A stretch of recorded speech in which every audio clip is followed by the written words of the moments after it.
राम बंदौ सुर सत पद पदम वेदन जग जानी हत विनाशित अंबरा वेद अमीय वाणी। हे माँ सरस्वती, मैं थारी प्रथम बार वंदना करूं, तू पधार। मातेश्वरी, तू ब्रह्मा की अर्धांगिनी है, विद्या की देवी संसार में प्रसिद्ध है। तेरे हाथ में वीणा है, तू श्वेत वस्त्रों को धारण करने वाली है और तेरे मुखार बिंद से झरने की तरह वेद की अमृत वाणी झरती है, गुंजित होती है। मातेश्वरी, हे माँ, राम यज्ञ अत शुभ जग जानी निवतौ मायड़ वेद बखानी अगम निगम शुभ बज बाजा ज्ञान पढ़ धुनि मंगल बाजा। हे माँ, माते श्री राम यज्ञ का प्रारंभ हो गया है और तुझे मैं यज्ञ में आमंत्रित कर रहा हूँ। पधारो मातेश्वरी, पधारो मातेश्वरी। और इसमें अगम निगम के बाजे बज रहे हैं, ज्ञान की ध्वनि के मंगल बाजे बज रहे हैं, ढोल के नगाड़े बज रहे हैं। मातेश्वरी पधारो, आह्वान करता हूँ, आपके आगे चरण वंदन कर रहा हूँ, आपको स्नान कर रहा हूँ, पंचामृत स्नान कराता हूँ, आपको वस्त्राभूषण समर्पित करता हूँ, आपको अक्षत चंदन कुमकुम आदि समर्पित गंध पुष्प धूप दीप नैवेद्य तांबूल आदि समर्पित करता हूँ। माँ पधारो, पधारो, इस राजस्थानी रामायण के व्याख्यान में पधारने कष्ट करो मातेश्वरी। हे मातेश्वरी, श्रोताओं, मैंने कल भगवान शंकर को अम्बा माता ने प्रश्न पूछा था कि भगवान श्री राम जी तो परम ब्रह्म हैं, परमेश्वर हैं, फिर उन्होंने नर्तन रूप धारण किया। तो आज उसकी, हे शिवा, भगवान शंकर पार्वती से कहते हैं, शिवा सुनो, इसकी एक अंतर कथा है, वह मुझे तुझे सुना रहा हूं, इसको ध्यान पूर्वक सुनने का कष्ट करो।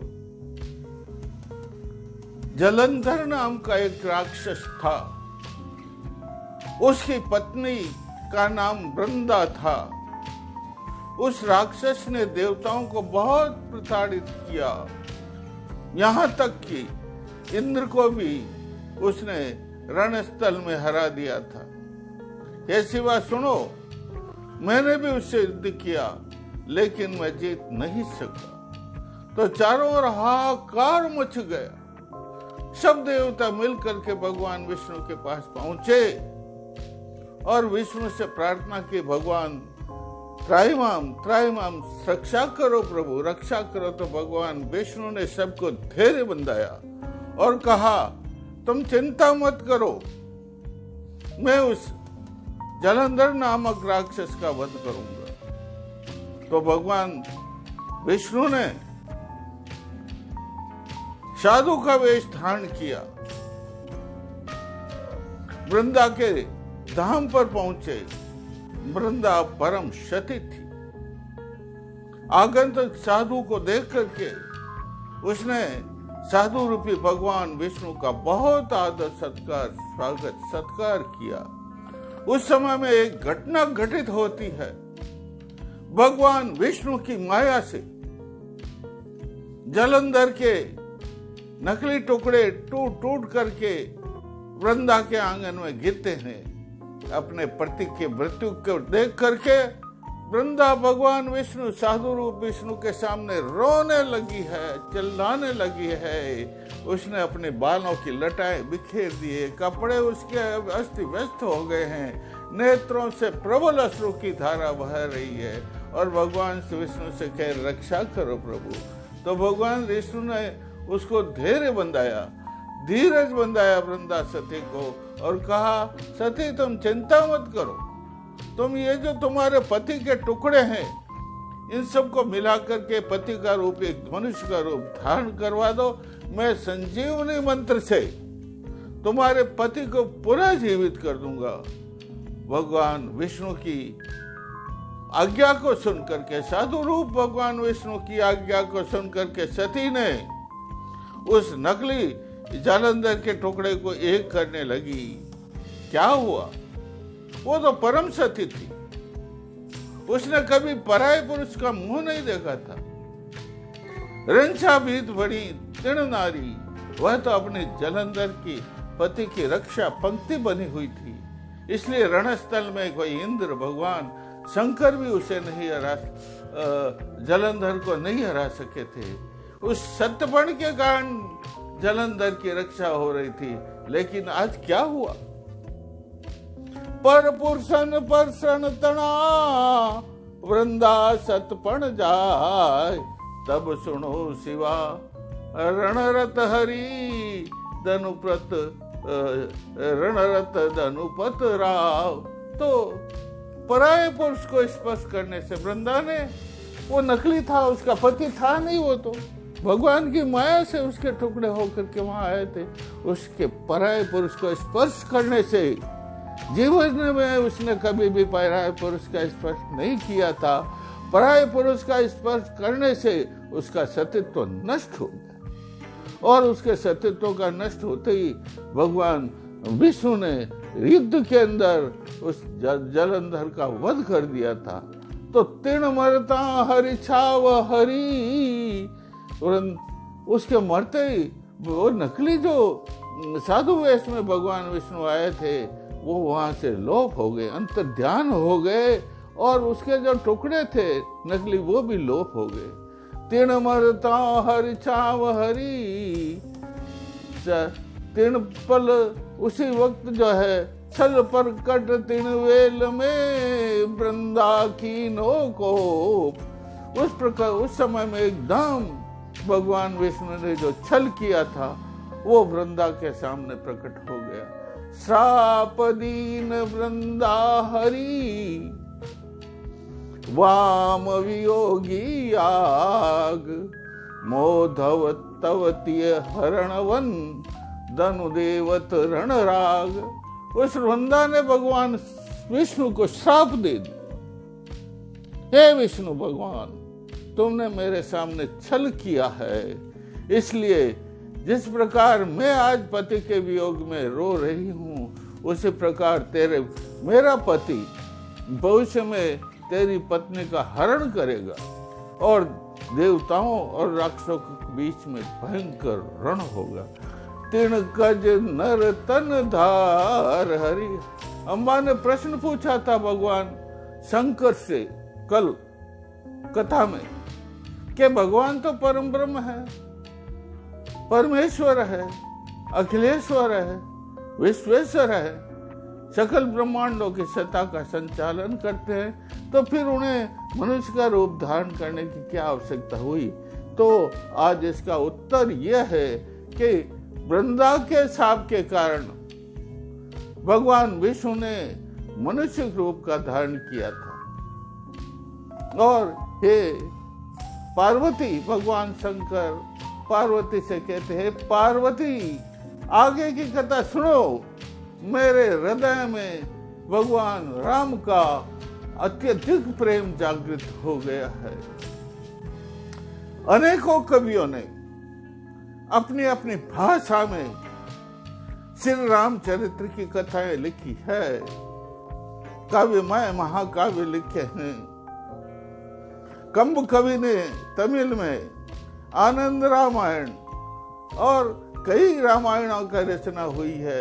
विदेशों में भी, कंबोडिया में, बाली में, म्यांमार में, वहां के कवियों ने रामायण की रचना की है।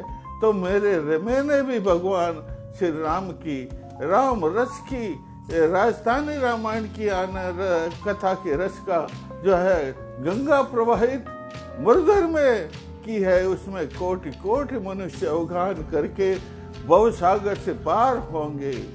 तो शिवा सुनो, मुझ दीठ लग, भगवान शंकर शिवा को कहते हैं, हे शिवा सुनो, मुझ दीठ लग अवधरा विस्तार, कंकु पग रघुनाथ मद पावन तीर्थ सार। हे शिवा सुनो, मेरी दृष्टि में अवधधरा का बहुत बड़ा विस्तार हो रहा, और अरे इस अवधधरा पर, कौशल धरा पर भगवान श्री राम जी के चरण कमल अभिमंडित हुए थे।